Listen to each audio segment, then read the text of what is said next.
What is up, people? It is NextGenNovelist, and today we are going to talk about that secret ending from Kingdom Hearts. Now, I know if you're looking at the title and the thumbnail, you're probably thinking, oh, here we go with yet another crazy theory. Yes, it is a crazy theory, and if you watched my previous Kingdom Hearts theory, which was almost a year ago, regarding the previous secret ending, then I'm not afraid to pull a couple straws when it comes to these theories. But I'm gonna say this time around, I don't think I'm pulling too many straws. This time I think there's perfectly reasonable grounds for the basis of this theory. We're gonna go over a few reasons as to why. First, as a quick aside, I just want to say the ReMind DLC was very interesting for a number of reasons. I'm not going to do a review of it or anything. I'm sure plenty of people are about to make those, but it was interesting in the sense that there was a lot of parts of it which I felt like was like okay, but it was quite cool. I overall enjoyed it, and I thought that it was a pretty good addition. However, it really should have been part of the main game for the most part. Most of the stuff in it really should have been in the base game, but that's neither here nor there. So why is it that I think the ReMind ending is potentially connected to Final Fantasy XIII? Because that is what I'm basically saying.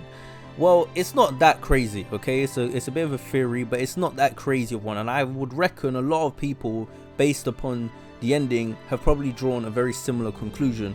Because in the bad ending, so specifically the bad ending, which is when you were defeated by Yozora, we see that Sora turns into a crystal. Okay, he just turns into a crystal. He transforms into a crystal. Now, as we all know, crystals are a staple of the Final Fantasy franchise. I mean, there's something that's in many of the games, but specifically in Final Fantasy XIII, people turning into crystals or someone turning into crystals is something we've only seen in that game, right? Sarah transformed into a crystal in Final Fantasy XIII after she completed her focus. Now, she was a lessee, which, if you know about the Final Fantasy lore, that's it's a different thing. Sora is not a lessee, at least as far as we know he ain't. But even so, the fact that we have this character Yozora, who is clearly a reimagining of Noctis, there's no doubt in my mind about it. I already, from a year ago, was pretty certain about that. I think I even might have said it in my previous video. I was pretty certain that he was definitely some reimagining of Noctis from Versus 13. But I'm going to tell you right now, this secret ending pretty much confirmed that for a damn fact, to the point where if you were one of the naysayers, you should feel foolish at this point if you're still thinking that there's no Versus 13 connection going on, because the secret ending pretty much rubbed it in your face.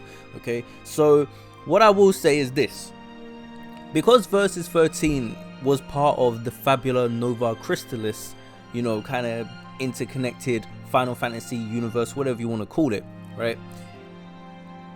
It stands to reason then that if Yozora is some reimagining of Noctis from Versus 13, then what else could be reimagined from Versus 13, right?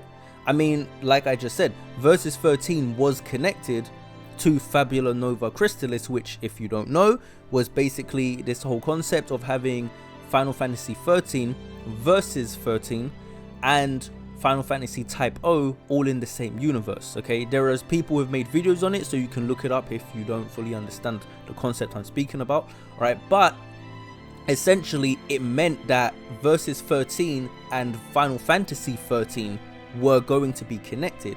Now, because we never got Versus 13, we don't know exactly what Nomura's vision of that game was entirely, because we never got to see it, and we don't know how Noctis would have been in the game exactly. Yes, we have some idea from what we know of what had existed, but those ideas were never brought into fruition. We never saw them completed. So who's to say that Noctis wouldn't have had some ability to just turn someone into a crystal, right? Which is what Yozora seems to have done to Sora. Now, maybe Yozora didn't do that to Sora, because if you pay close attention, you can see that it's just simply after you get defeated, Sora just turns into a crystal. Remember the legend! L'Cie who fulfilled their focus turned to crystal and gained eternal life. It's the same with Sarah. Eternal life. She's not dead! So you see, when Sarah becomes a crystal, they see that means she's going to be immortalized. She's going to have everlasting life, right? And they managed to save Sarah and she's no longer a crystal. So it seems like something similar is happening with Sora here, where he's a crystal, but he has to be saved despite being in crystal form. The question is, did Yozora put him in crystal form to preserve him so he could save him? Or was he just made into a crystal and Yozora wants to save him and get him out of being crystallized? I'm not entirely clear on that specific point. I mean, there's a lot of things which ain't clear with the ReMind DLC, but that's one detail which I'm quite foggy on in relation to this theory. But I'm gonna be honest with you, it's not, you know, it's not the, I don't think this is the craziest theory that could possibly come out of all this, right? I think it's pretty reasonable, to be perfectly honest with you, especially because of the Fabula Nova Crystallis thing. That's one of the main reasons why I would say it's pretty reasonable to assume that this possibly does have some connection to it. Now, I'll say this, when I say connection, it may not be a direct thing where the next Kingdom Hearts is going to have something to do with Lightning and Sarah, but interestingly enough, none of the Final Fantasy characters after 13 have featured in the Kingdom Hearts game yet. Correct me if I'm wrong, but I'm pretty certain absolutely none of them have, right? So there's never been any Lightning or Snow, you know, or any of these characters, you know, they've never shown up in Kingdom Hearts yet. All we have essentially is this very vague connection to Versus 13 and, you know, the crystal. I mean, even when you look at the way in which Sora turns into a crystal and how it has all the crystal spikes and all of that, it just looks the same. It even looks very similar. Now, please just try to bear in mind that Final Fantasy 13 is a bit of an older game. I think it came out in what, like 2008 or something, 2009 or something, you know. So don't compare it graphically, but just look at the aesthetic, the way how it's designed, right? It's pretty similar. Now, it could just be a similar concept, but I don't know. Unlike the last time when I made a theory video and said something like this time these games are clearly like exactly linked, okay? Like the concept of someone turning into a crystal is something that's literally been in a Final Fantasy game that was connected to the very same Final Fantasy game that Yozora is inspired by, okay? So I don't think it's too far-fetched to think there might be something going on here. But I could be chatting complete nonsense and maybe Lightning's gonna jump out somewhere and tell me, open your eyes and face reality. So I might be pulling at straws once again here. But to be honest with you, I think I'm pulling out way less straws than I was with my last theory video, okay?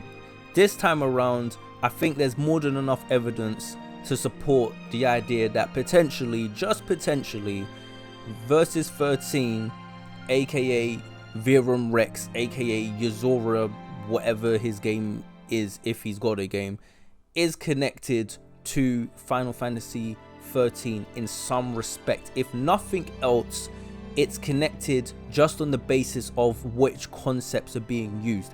Like I said, if you look at the ending, the secret ending very clearly is heavily taken from Versus 13. There is no doubt about it now.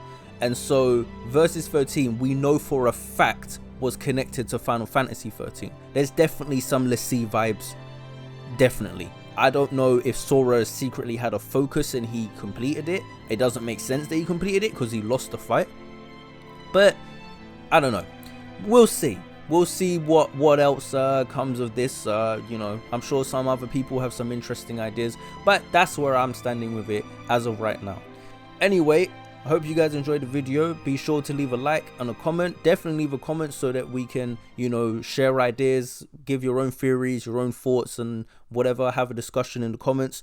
Also, you know, this isn't a Kingdom Hearts channel really, but I will be making a couple more videos in regards to the ReMind DLC because it's left me with quite a few interesting ideas and questions. So if you want, you can subscribe to see some of those videos, but I'm going to be completely honest with you, this is not a Kingdom Hearts channel, so do not subscribe if you think you're going to be getting weekly Kingdom Hearts videos or something of the sort, because you ain't going to get it. All right, anyway, I'm going to leave it there. That's all I've got to say, and I'm out. Peace.